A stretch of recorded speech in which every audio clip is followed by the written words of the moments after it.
I'm a hopeless romantic. As a little girl, I would sit in my maple tree and dream, what would it be like to sleep in here, but I'd always have to come down.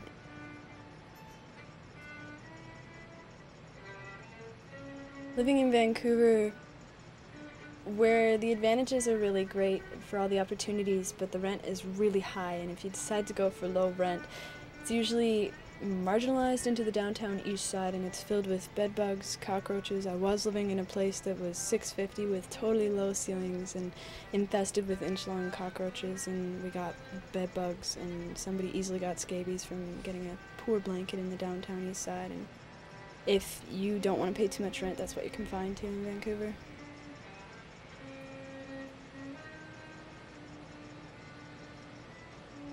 There are single occupancy hotel rooms in the downtown east side, and a lot of people try to live there.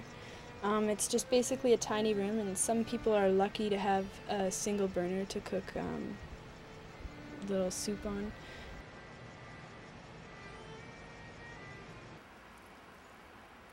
I wanted to build a tree home because I would like to live somewhere, but where it's not very visible. Tree houses, you can build them up in a tree, hide the steps up, and have some security and some shelter, and even gather up some warmth in there.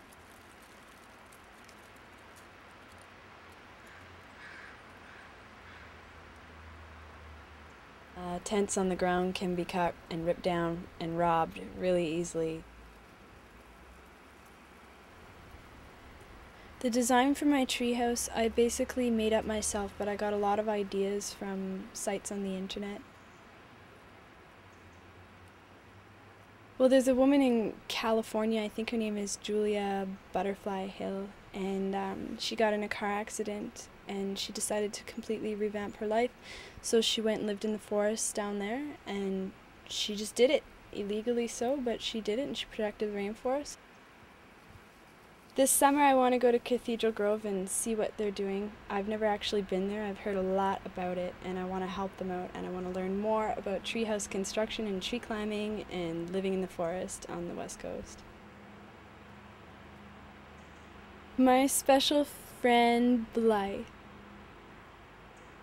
She is a gray little roof rat. She was very tiny and so cute.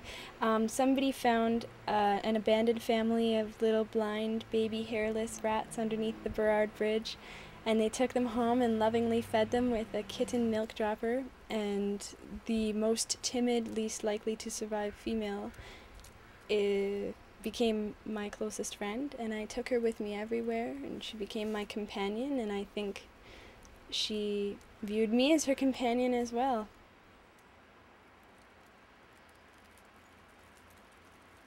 Well, one night I was trying to get to my tent, and I just couldn't find it because my friend that was staying with me out there wasn't there for me to whistle to, and so I went and I tried to set up my sleeping bag under a tree. I let her go, knowing that she would have come back in the morning, but it began to rain, and calling her does no good. She was just off in her happy little world, and I stayed for about an hour. I cried for her, I called, and I eventually ended up just leaving her food and leaving. Oh, I have evidence that she's still alive out there. I leave her food. I still have her little seeds, and I'm leaving little handfuls every day, and they're gone. And whenever I go back the next day, and there's a network of tunnels in the mossy grass underneath the tree, so I know she's there. I have a couple friends who have a lot of advice about living out in the wild, especially on the West Coast, seeing as it is so wet.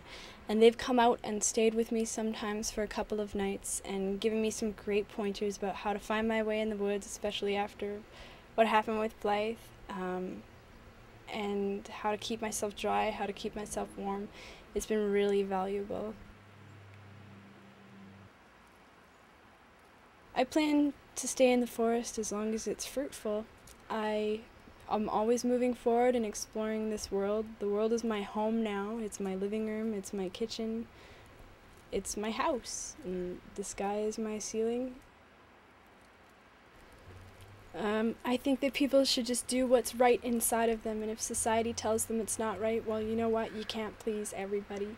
You can search the universe and find an answer and a justification for every single theory that anybody could ever have, and all you can do is do what's born inside of you and let it take flight.